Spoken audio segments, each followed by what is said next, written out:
पांचवें चरण की वोटिंग सुबह से जारी है। बिहार की 5 और झारखंड की 3 सीटों पर मतदान हो रहा है। इसके साथ ही जम्मू कश्मीर और लद्दाख में एक एक सीट पर वोटिंग हो रही है।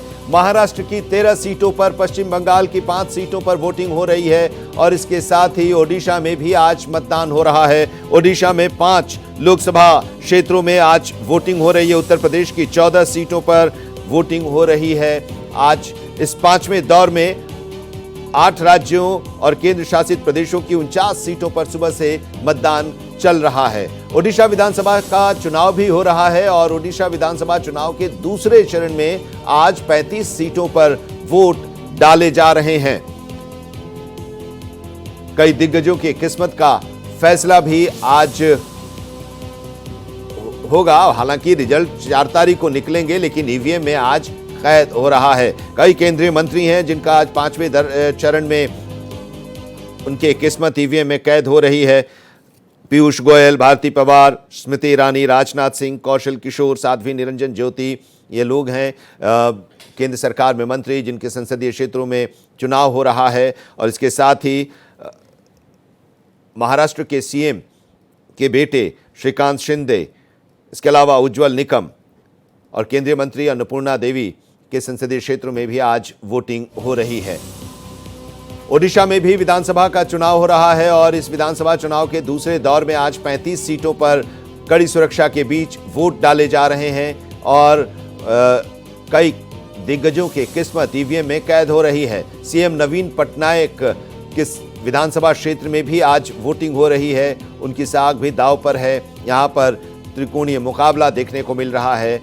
बीजू जनता दल, कांग्रेस और भारतीय जनता पार्टी के बीच कड़ी टक्कर इस बार के चुनाव में देखने को मिल रही है।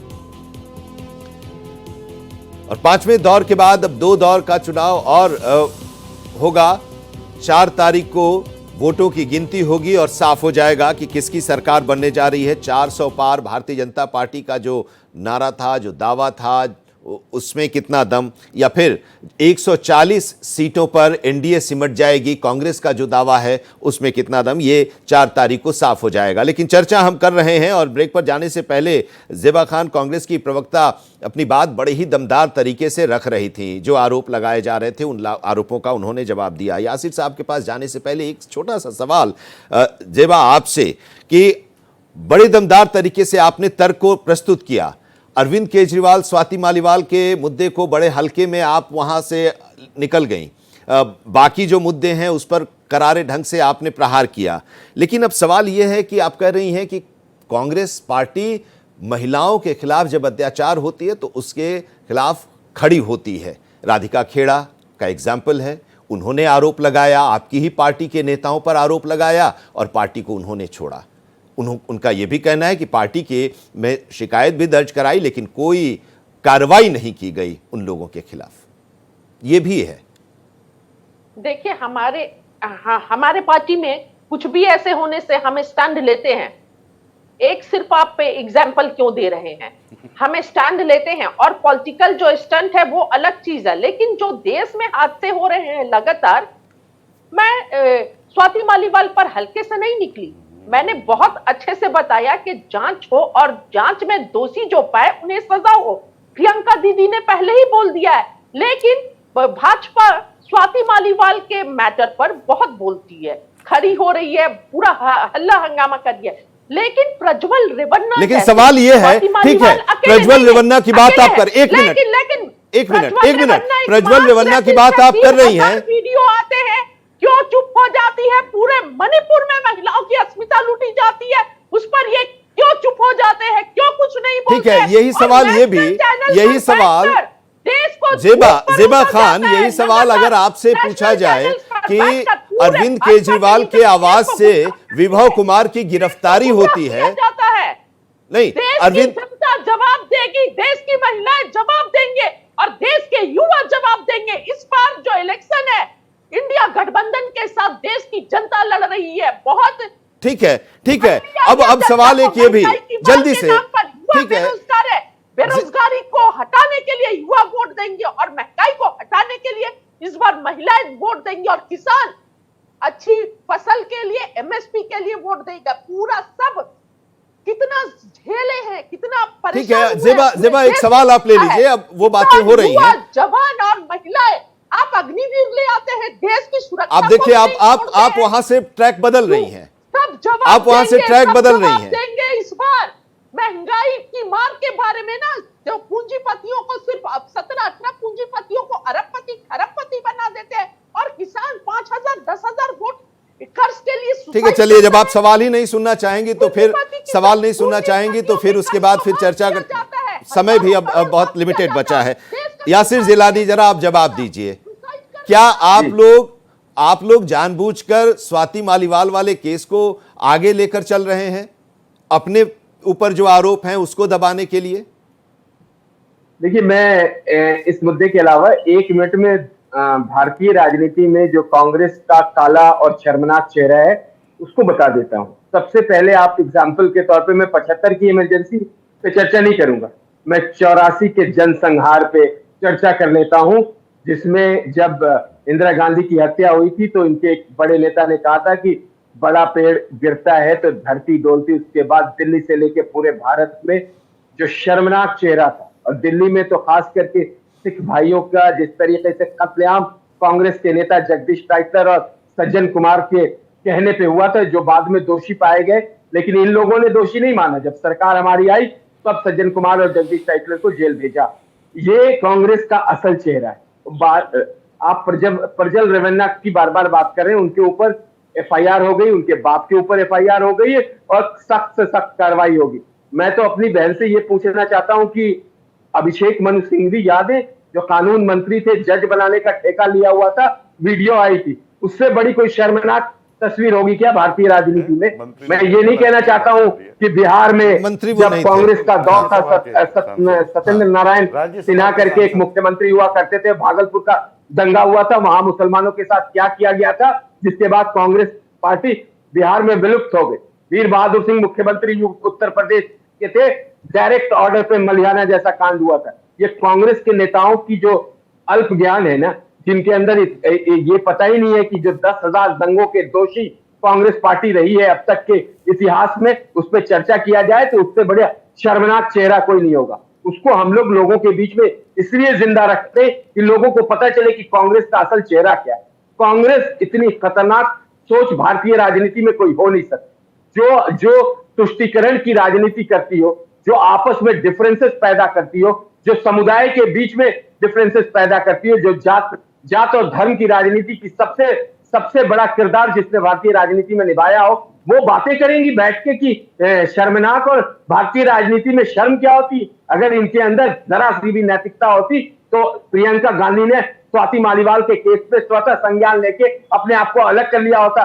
दिल्ली के 7 सीटों पे 3 और 4 पे लड़ रहे हैं, और पंजाब में बेशर्मी की हद है कि दोनों आपस में यहाँ तो गलबैया कर रखे हैं और पंजाब में लड़ रहे हैं। लेकिन यासिर साहब, राहुल गांधी जब चांदनी चौक में गए थे तो अरविंद केजरीवाल उनको इनवाइट नहीं किया था। इन्होंने एक और बात कही, उसका भी जवाब सुन लीजिए आनंद जी। इन्होंने ब्रजभूषण शरण सिंह की बात करी, उनके ऊपर भी एफआईआर दर्ज है, और जो अपराधी है, जिसने अपराध किया उसको जेल जाना इस सरकार ने तय किया हुआ, चाहे वो कितना बड़ा भी चेहरा क्यों ना हो। कांग्रेस की तरह नहीं है कि जज बनाते रहे, कुछ नहीं किया। आज भी कांग्रेस पार्टी में अभिषेक मनु सिंह जी अपने उसी दमदार तरीके से शामिल हैं। दूसरे तमाम ऐसे इनके नेता हैं, 20 ऐसे कांग्रेस के बड़े नेता हैं जिनके ऊपर अपराध के मुकदमे दर्ज है। इस तरीके उस पर चर्चा की जाए 3 घंटे बीत जाएगी। ये कांग्रेस के प्रवक्ताओं का जो अल्प ज्ञान है, वो सिर्फ टारगेट करते हैं कि पता नहीं कौन सी मशाल लेकर राहुल गांधी अभी चल रहे, और पता बहुत बड़ा बदलाव आ जाएगा। इस बार आप 50 के भी स्कोर को क्रॉस नहीं कर रहे भारत की राजनीति में, उससे भी कम आपकी सीटें आ रही हैं। ये याद रखिएगा, 4 तारीख में समय कम है। 4 तारीख को जब बैठेंगे तो देखेंगे कि सीट किसकी कितनी आ रही है, क्योंकि हम जो बात कहते हैं, हमने अगर 80 में अपना मैनिफेस्टो तैयार किया और उसको कहा कि ये करेंगे तो वो किया। आपकी तरह नहीं 1 रुपया भेजते थे, 85 पैसे बीच के कांग्रेसी दलाल खा जाते थे और गरीबों पे कुछ भी नहीं पहुंचता। आते हैं जरूर, इस पर आपका भी रिएक्शन आएगा जेबा जी। लेकिन लोकसभा चुनाव का ये 5वां दौर चल रहा है। 6 राज्यों और 2 केंद्र शासित प्रदेशों की 49 सीटों पर वोटिंग जारी है, और इसी चलते सभी मतदाता अपने अपने मतदान केंद्रों पर जा रहे हैं और अपने मत का प्रयोग कर रहे हैं। इसी बीच केंद्रीय मंत्री पीयूष गोयल ने भी मुंबई में अपना वोट डाला, साथ ही जनता से भी वोट डालने की उन्होंने अपील की। उत्तर मुंबई में रिकॉर्ड टर्नआउट आएगा और उत्तर मुंबई के मतदाता बड़े जागरूक हैं और जागरूक मतदाता अपनी जिम्मेदारी। अयोध्या जिले के फैजाबाद संसदीय क्षेत्र में भी 5वें चरण में वोटिंग हो रही है। बुजुर्गों और युवाओं में मतदान को लेकर काफी उत्साह देखने को मिल रहा है। मतदान केंद्रों पर सुरक्षा के कड़े इंतजाम किए गए हैं। रामनगरी अयोध्या की फैजाबाद लोकसभा में मतदान सुबह 7 बजे से शुरू हो गया। आप देखिए कि किस तरीके से यहाँ पे मतदाता अपने मताधिकार के प्रयोग करने के लिए लाइन लगाकर यहाँ पर खड़े हैं। बेहद अहम ये पूरा चुनाव माना जा रहा है। और अयोध्या की फैजाबाद लोकसभा सीट की अगर बात करते हैं तो 19,27,000 वोटर्स यहाँ पर हैं जो अपने मताधिकार का प्रयोग करेंगे। यहाँ सबसे ख़ास बात यह है कि ये जो सीट है पूरी देश और पूरी दुनिया पर इसकी निगाह है। तो ऐसे में ये जो लोकसभा का ये जो चुनाव है बेहद ख़ास और बेहद अहम है। 2074 बूथ्स बनाए गए हैं जहां पर वोटिंग हो रही है इस समय। और दूसरी सबसे महत्वपूर्ण है कि यहाँ पर जो प्रत्याशी हैं 13 प्रत्याशियों का भाग्य का आज फैसला होना है। कैमरा सहयोगी नाजिर के साथ मनमीत गुप्ता, भारत एक्सप्रेस, अयोध्या। तो 5वें चरण के लिए 49 सीटों पर वोटिंग जारी है। बीजेपी के अध्यक्ष आशीष शेलार ने भी मुंबई में मतदान किया। इस दौरान उन्होंने जनता से मुंबई और देश के विकास के लिए मतदान करने की गुजारिश की और साथ ही इस चुनाव में बीजेपी की जीत का दावा भी किया। बैंड्रा मतदान केंद्र पर जो वोटर्स है वो वोटिंग करने आ रहे हैं। आप देख सकते हैं कि यहाँ पर भारी संख्या में लोग मौजूद हैं। इसके साथ ही यहाँ पर पुलिस भी तैनात है। सुरक्षा की जो व्यवस्था है वो भी बढ़ाई गई है। इसके साथ ही साथ यहाँ पर लोगों की लंबी लंबी जो कतारें हैं वो नज़र आ रही है। इसके साथ ही यहाँ पर बीजेपी के जो अध्यक्ष, मुंबई बीजेपी अध्यक्ष आशीष शेलार जी आए थे मतदान करने के लिए और उन्होंने मतदाताओं से भी एक गुजारिश की है कि वो सभी लोग आकर देश के विकास के लिए, मुंबई के विकास के लिए मतदान करें। ऐसे में यहाँ पर जो गाइडलाइंस है वो भी जारी किया गया है कि जो लोग यहाँ पर मतदान करने आएंगे वो अंदर मोबाइल लेकर नहीं आ सकते हैं। आप देख सकते हैं कि किस तरीके से लोग अंदर जा रहे हैं और मतदान कर रहे हैं और जो उम्मीदवार हैं उनके भी लिस्ट यहाँ पर लगाए गए हैं। ऐसे में यहाँ पर जो लोगों की संख्या है वो धीरे धीरे बढ़ रही है और मतदाता वोट करने आ रहे हैं। भले ही मुंबई में गर्मी है लेकिन मतदाता जो हैं वो वोटिंग से पीछे नहीं हट रहे हैं। कैमरामैन बाला के साथ मैं आंचल तिवारी, भारत एक्सप्रेस। 5वें चरण की वोटिंग लगातार जारी है। 49 संसदीय क्षेत्रों में सुबह 9 बजे तक का वोटिंग परसेंटेज सामने आया है। बिहार में 5 सीटों पर वोटिंग हो रही है और 9 बजे तक का जो वोटिंग परसेंटेज आया है वो 8.86% मतदान हुआ है। जबकि लद्दाख में सुबह 9 बजे तक 10.51% मतदान। झारखंड में 3 संसदीय क्षेत्रों में वोट डाले जा रहे हैं और सुबह 9 बजे तक इन 3 संसदीय क्षेत्रों में 11.68% मतदान हुआ है। महाराष्ट्र में 9 बजे तक 6.33% मतदान हुआ है। 13 संसदीय क्षेत्रों में इस दौर में वोट डाले जा रहे हैं। ओडिशा में सुबह 9 बजे तक 6.87% मतदान हुआ है। 5 संसदीय क्षेत्रों में वोट डाले जा रहे हैं।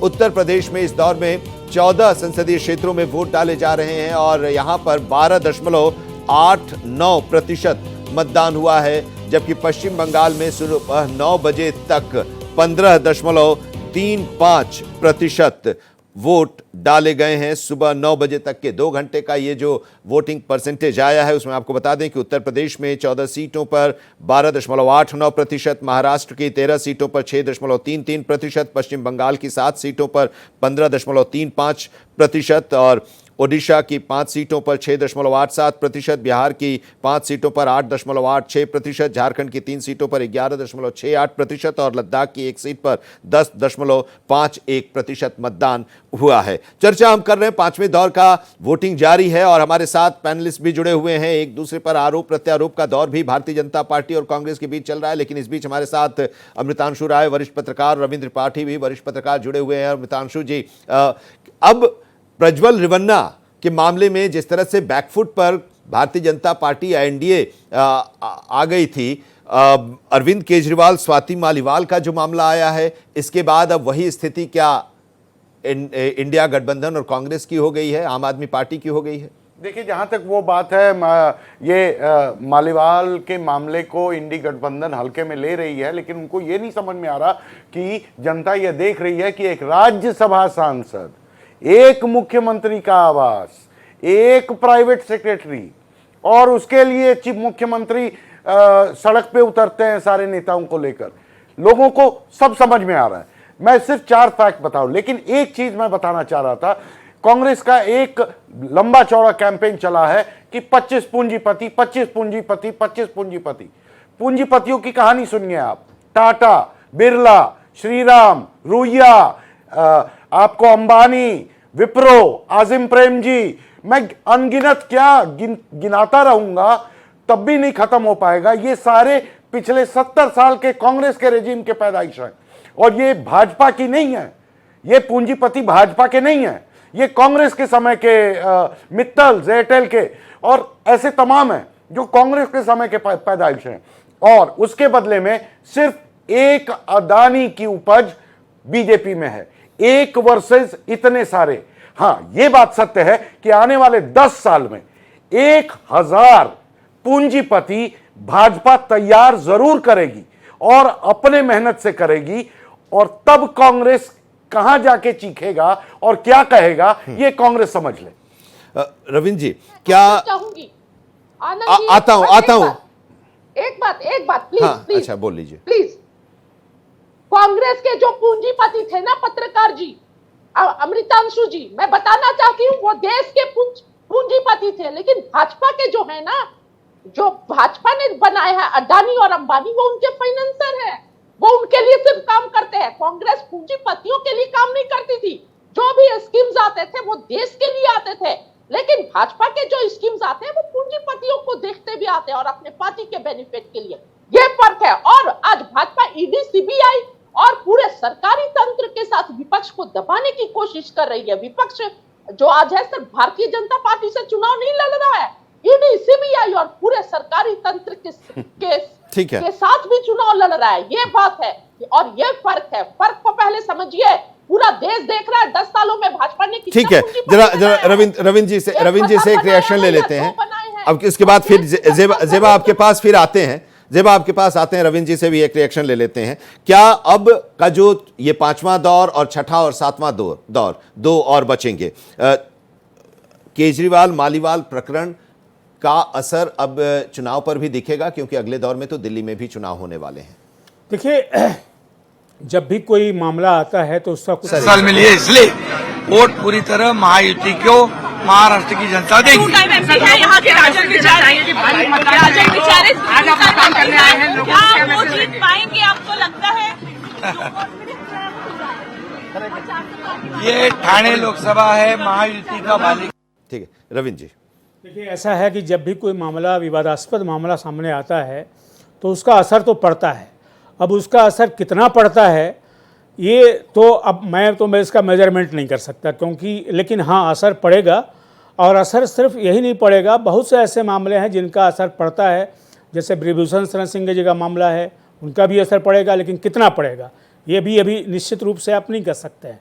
मणिपुर वाली बात है तो उसका भी असर पड़ेगा, कितना पड़ेगा नहीं कर सकते हैं। ये तो जो मामले होते हैं इसको आप मेजरमेंट के तौर पर ये तो नहीं कर सकते, लेकिन हाँ, लोक चेतना ऐसी होती है कि जनता कहीं ना कहीं अपने तौर पर, मतदाता ये विवेक में निर्भर करते हैं कि उसका असर उनके ऊपर होता है। तो मैं ये नहीं कहूँगा कि असर नहीं पड़ेगा, असर पड़ेगा, कितना पड़ेगा ये नहीं कर सकता। यासिर जिलानी साहब। देखिए, मेरा तो सिर्फ आनंद जी ये कहना है कि देखिए, आज आर्थिक विकास इतना जबरदस्त आगे बढ़ रहा है कि हम तीसरी महाशक्ति बनने जा रहे हैं। तकनीकी और विज्ञान में हम बहुत आगे हैं, दुनिया के सर्वश्रेष्ठ देशों में हैं। नारी की सम्मान हमारे मतलब हमारा जो सबसे पहला कर्तव्य है वो नारी का सम्मान है। हमारे पास भारत की गौरव से भरी विरासत है। हम प्रगति पथ पे आज जो हिंदुस्तान सबसे तेजी से सर्वश्रेष्ठ देशों के बराबर में खड़ा है, वो जनता उस पर विश्वास कर रही है। प्रधानमंत्री ने जो कहा है इसलिए मतदान कर रही है, इसलिए प्रधानमंत्री को तीसरी बार चुनने जा रही है। दूसरे दल ना तो नीति है, ना उनके पास नेता है, ना उनके पास कोई ऐसा प्रोग्राम है जो इकट्ठे होके वो लोगों को समझा पाते। जब से इंडी गठबंधन बना है उसमें बिखराव रहा है, सबने देखा है, हमने इस पर बहुत लंबी चौड़ी चर्चा करी है किस तरीके से नीतीश कुमार अलग हुए और फिर धीरे धीरे तो हालत तो ये है कि इन्हीं के कांग्रेस के पार्टी के एक बड़े नेता बंगाल से आते हैं, जो मुझे लगता है कि अब बिल्कुल एक उनकी दूरियां जो है वो इतनी बढ़ चुकी है कि आने वाले समय में वो क्या डिसीजन लेंगे वो हमारे और आपके सामने आएगा। आप सब जानते हैं जो अधीर रंजन चौधरी हैं, उनके बयान और खड़गे साहब की आपस का विवाद अभी 2-3 दिन से लगातार सामने आ रहा है। तो कांग्रेस के साथ लगातार आपने देखा दिल्ली में क्या हालत हुई। दिल्ली में पूरी यूनिट जो प्रदेश अध्यक्ष हैं उनके साथ तमाम पूर्व के एमएलए कांग्रेस पार्टी को छोड़ गए। कल हालात ये थी कि जो 252 ब्लॉक अध्यक्ष होते हैं उसमें लगभग 150 के आसपास छोड़ के भारतीय जनता पार्टी के परिवार में शामिल हुए। ये हमारे लिए हर्ष की बात है, लेकिन ये बहुत ही विचारणीय है कांग्रेस की। आखिर कांग्रेस कहां जा रही है, कहां खड़ी है, क्या कर रही है कि उसके अपने काडर जिनको उन्होंने काडर बनाया, जिन्होंने उनको राजनीति सिखाया, आज उन पे विश्वास ना लेकिन करके अब ये भी तो हो रहा है कि इस तरह से यासिर साहब जो लोग छोड़कर आ रहे हैं आपकी पार्टी में शामिल हो जा रहे हैं, तो यही तो वो आरोप भी लगा रहे हैं कि क्या देश वन नेशन वन पार्टी की तरफ भी जा रहा है। नहीं, तो देखिए ना, जो ब्लॉक के अध्यक्ष हैं, अगर 150 ब्लॉक के अध्यक्ष दिल्ली में कांग्रेस पार्टी को छोड़ते हैं तो ये कांग्रेस को आत्मचिंतन और मंथन करने की जरूरत है। हमारे ऊपर किसी तरह का इल्जाम लगाने की कि उनका काडर ही नहीं होगा तो वो वोट कैसे, जो आप टेक्निक समझिए राजनीति में, हम लोग क्योंकि संगठन देखते हैं ना, संगठन में जो सबसे निचला पायदान है मंडल और ब्लॉक का, कांग्रेस में ब्लॉक और भाजपा में मंडल कहा जाता है, यही तो वोटर्स को निकाल के मतदान केंद्र तक लेके जाते हैं, मतदान केंद्र तक पहुंचाते हैं। नीति के जो अध्यक्ष होते हैं, कांग्रेस बिखर गई है। कांग्रेस जो डराकर धमकाकर सीबीआई ईडी के भाई अरे भाई साहब, आपके यहाँ तो तोता कहा जाता था सीबीआई को, ये भी देश ने देखा है। पिंजड़े का तोता कांग्रेस की देन है सीबीआई। किस तरह के उस वक्त कर्म कांड होते थे और कैसे दबाया जाता था, किस तरीके से भारत के लोगों ने तभी तो भारत। चलिए अब वक्त अभी इस दौर में चर्चा का इतना ही है। बहुत बहुत शुक्रिया हमारे साथ इस चर्चा में जुड़ने के लिए। 5वें दौर का मतदान लगातार जारी है। अमृतांशु राय जी, रविंद्र त्रिपाठी जी वरिष्ठ पत्रकार हमारे साथ इस चर्चा में जुड़े, बहुत बहुत शुक्रिया सर आपका। ज़ेबा खान कांग्रेस की प्रवक्ता और यासिर जिलानी भारतीय जनता पार्टी के प्रवक्ता भी इस चर्चा में हमारे साथ जुड़े, आपका भी बहुत बहुत शुक्रिया। तो मतदान जारी है 49 संसदीय क्षेत्रों में और एक बार फिर भारत एक्सप्रेस आपसे अपील करता है कि आपके संसदीय क्षेत्र में अगर मतदान हो रहा है और आप वोटर हैं तो आप जरूर अपने परिचय पत्र के साथ, पहचान पत्र के साथ अपने वोट के लिए मतदान केंद्र पर जाइए और अपने मताधिकार का प्रयोग जरूर कीजिए।